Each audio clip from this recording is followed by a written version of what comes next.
சிந்தனை தளம் நேயர்களுக்கு வணக்கம். ஒரு சவுத் கொரியன் டிவி சீரிஸ் தாங்க இந்த வீடியோவில் நம்ம பார்க்க போகிறோம். நெட்ஃப்ளிக்ஸில் கர்மா அப்படிங்கிற பேரில் வெப் சீரிஸாக ரிலீஸ் பண்ணியிருக்காங்க. இந்த வெப் சீரிஸோட மையக்கரு என்னன்னா, நம்முடைய பல பேர் நம்ம சொல்லி கேள்விப்பட்டிருப்போம், நான் என்ன பாவம் செஞ்சனோ இப்போ நான் இந்த கஷ்டத்தெல்லாம் அனுபவிச்சுட்டு இருக்கேன் அப்படின்னு. கிட்டத்தட்ட இதே தாங்க இந்த படத்துடைய அடிநாதம். இன்னும் சொல்லப்போனால், கெடுவான் கேடு நினைப்பான் அப்படின்னு நம்ம சொல்லுவோம். வினை விதைத்தவன் வினை அறுப்பான் அப்படின்னு சொல்லுவோம் இல்லையா? இந்த வாக்கியங்கள் தாங்க இந்த படத்தினுடைய மொத்த மைய கருவே. இதுக்கு எப்படி கதையும் கதையும் எழுதியிருக்காங்க அப்படின்னா, பார்க் அப்படிங்கிற ஒரு லேபராக ஒர்க் பண்ணிட்டு இருக்காரு. அவர் ஊரெல்லாம் கடன் வாங்கியிருக்காரு. தெரிஞ்சவங்க தெரியாதவங்க விபரீதமான ஆட்கள் எல்லாத்துக்கிட்டையுமே கடன் வாங்கி கிரிப்டோ கரன்சியில் இன்வெஸ்ட்மெண்ட் பண்ணியிருக்காரு. அது சரியாக ரிட்டர்ன்ஸ் கொடுக்கல. கடன்காரங்கள்லாம் தொந்தரவு பண்ணுறாங்க. அதுலேயும் அந்த விபரீதமான ஒரு ஆள் என்ன பண்ணுறாரு, இவரை கண்ணை கட்டி ஒரு இடத்துக்கு கூட்டிகிட்டு போயிடுறாங்க. கண்ணை திறந்து பார்த்தா பக்கத்தில் ஒரு ஆளை படுக்க வச்சுருக்காங்க. அவரோட உடம்புலேருந்து உடல் உறுப்பெல்லாம் எடுத்துகிட்டு இருக்காங்க. இவருக்கு பார்த்த உடனே கதி கலங்கிடுது. என்னடா இப்படியான ஒரு இடத்துல சிக்கிட்டோமேன்னு. அப்போது அந்த கடன் கொடுத்தவர் சொல்கிறாரு, உனக்கு இன்னும் 30 நாள் டைம். 30 நாளுக்குள்ளே என்னுடைய பணத்தை நீ திருப்பி தரலைன்னா உன்னுடைய உடல் பாகங்களும் இதே மாதிரி எடுத்து நாங்கள் விற்றுருவோம் அப்படின்னு சொல்கிறாரு. இவருக்கு என்ன செய்யறதுனே தெரியல. அதே மாதிரி கண்ணை கட்டி எங்கேருந்து கூட்டிகிட்டு வந்தாலும் அங்கே விட்டுறாங்க. அப்போ அவருக்கு ஒரு ஃபோன் வருது, அவங்க அப்பா ஆக்சிடென்ட் ஆயிடுச்சுன்னு. ஊருக்கு போய் பார்க்குறாரு, வேண்டாம் இருப்பா. ஏன்னா அவங்க அப்பா ஒரு நேர்மையான ஆள். இவர் செய்கிற காரியம்லாம் அவருக்கு பிடிக்கிறது கிடையாது. அவருடைய அப்பாவுக்கு பெரிய ஆக்சிடென்ட்லாம் ஒன்றும் கிடையாதுங்க, மைனர் இன்ஜுரி தான். அதுலேருந்து வெளியில் வந்துடுறாரு. அப்போது இவருக்கு ஒரு விஷயம் தெரிஞ்சுக்கிறாரு. அப்பா ஒரு இன்சூரன்ஸ் எடுத்திருக்காரு. அவர் ஆக்சிடென்ட் மூலமாக இருந்தால் 500 மில்லியன் கொரியன் வான் கிடைக்கும் அப்படிங்கிறது தான். ஒரு விபரீதமான யோசனை எடுக்கிறாரு. அவருடைய சக நண்பர் கூடவே வேலை செய்கிறவர், அவர் பார்த்தீங்கன்னா ஒரு சைனீஸ் இல்லீகலாக வேலை செஞ்சுட்டு இருக்கிறாரு. அங்கே எப்படியாவது பணம் கிடச்சா அவர் திருப்பி போயிடணும் அவருடைய நாட்டுக்கு அப்படிங்கிறதெல்லாம் முனைப்பாக இருக்கிறாரு. அவரோட ஹெல்ப் கேட்டு அவருடைய தந்தையை ஆக்சிடென்ட் பண்ணி கொலை பண்ணிடுறாரு. கொலை பண்ணி அந்த அமௌண்ட்டை கிளைம் பண்ணலான்னு பார்த்தா அந்த டெட் பாடியை காணோம். இவருக்கு என்ன பண்ணுறதுனே தெரியல.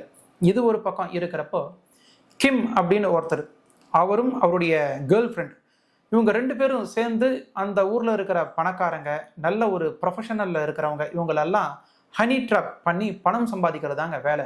ஒரு கட்டத்தில் ஒரு டாக்டரை ஒரு பிரச்சனையில் சிக்க வச்சு அவர்கிட்ட இருந்து பணம் பறிச்சுட்டு இருக்காங்க. அந்த டாக்டருக்கு உண்மை தெரிஞ்சிடுதுங்க. இதுக்கு கோபப்பட்ட அந்த கிம் அவரை ஒரு சம்பவம் பண்ணிடுறாரு. இதை தூரத்துலேருந்து 2 பேர் வாட்ச் பண்ணிகிட்டே இருக்கிறாங்க. இது போக ஜூ அப்படிங்கிற ஒரு பெண் கதாபாத்திரம், இவங்க ஒரு மருத்துவர்.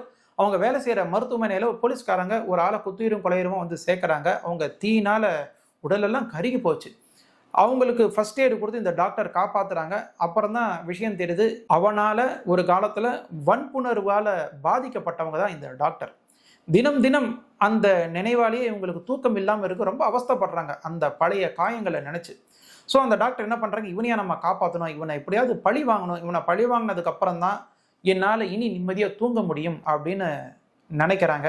ஸோ ஆரம்பத்தில் அந்த கடன் வாங்கின பார்க் கடனை திருப்பி தந்தானா, அவன் சேஃப்டி ஆனானா, அப்புறம் அவங்க தந்தை டெட் பாடி கிடச்சதா இவன் போலீஸ்கிட்ட மாட்டிக்கிட்டானா, இந்த மாதிரியெல்லாம் ஒரு கதை அடுத்து போகும்.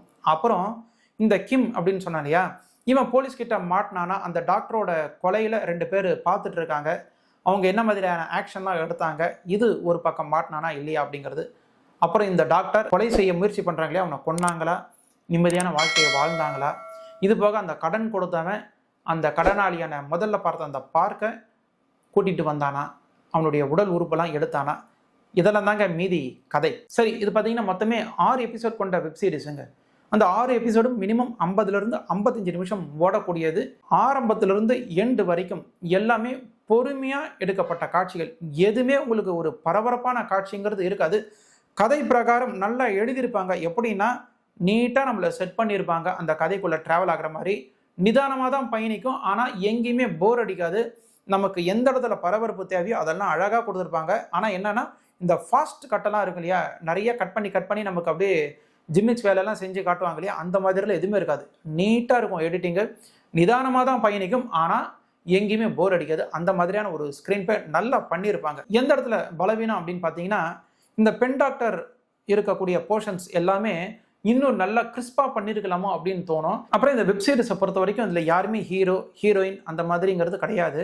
ஏன்னா இதில் எழுதப்பட்ட கதாபாத்திரங்கள், இந்த கதாபாத்திரங்கள் என்ன காரியம் செய்யுதோ அதுக்கு என்ன விளைவுகள் நடக்கும் அப்படிங்கிறது தான் இந்த கதையை பொறுத்த வரைக்கும் மையப்பொருளாக இருக்குது. அதனால் இதில் இன்னார் தான் பெரியவங்க, இன்னார் தான் கம்மிங்கிறது கிடையாது. அந்த கதாபாத்திரத்தில் நடித்தவங்க அத்தனை பேருமே நல்லா நடிச்சிருக்காங்க. யாருமே கம்மியான ஒரு நடிப்போ மிகையான நடிப்போ இல்லாமல் என்ன எழுதியிருக்காங்களோ அதுக்கு அழகாக நடிச்சிருக்காங்க ஃபஸ்ட்டு. அதே மாதிரி டெக்னிக்கலாக சினிமாட்டோகிராஃபி ஆகட்டும், விஷுவல் எஃபெக்ட்ஸ் ஆகட்டும், சவுண்ட் ஆகட்டும், அதே மாதிரி மேக்கப், இது எல்லாமே நல்லா தரமாக பண்ணியிருப்பாங்க. என்ன வெப் சீரிஸ்னாலே கெட்ட வார்த்தைங்கிற மாதிரி ஆகிப்போச்சு. இந்த சீரீஸும் அதுக்கு விதிவிலக்கு இல்லை அப்படிங்கிறது தான். ரெண்டாவது, செக்ஷுவல் காட்சிகள் ரொம்ப பெருசாக கிடையாது. இருந்தாலும் இந்த ஹனி ட்ராப் பண்ணக்கூடிய காட்சிகள் ஓரளவுக்கு அந்த செக்ஷுவலாக எடுத்துகிட்டு போக ட்ரை பண்ணியிருப்பாங்க. ஆனால் அதுவே நம்ம ஃபேமிலியோட பார்க்க முடியாது. இந்த மனித உடல் அறுக்கிற மாதிரி ஒரு காட்சி வரும்னு சொன்னேன் இல்லையா, ஒரு 2 இடத்துல வரும்.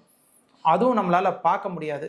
ஸோ இது இந்த கதைக்கு தேவை தான். ஆனால் நாம் உட்காந்து பார்க்க முடியாது, நமக்கு ஒரு மாதிரி இருக்கும். இன்னொன்று, இந்த வெப் சீரிஸை பற்றி சொல்லணும் அப்படின்னா, நீட்டாக ஸ்டேஜ் பண்ணியிருப்பாங்க. அழகாக ஸ்க்ரீன் ப்ளே பண்ணி கதையை விட்டு டீவியேட் ஆகாத மாதிரி என்ன எழுதியிருக்காங்களோ பக்காவாக எக்ஸிக்யூட் பண்ணியிருப்பாங்க.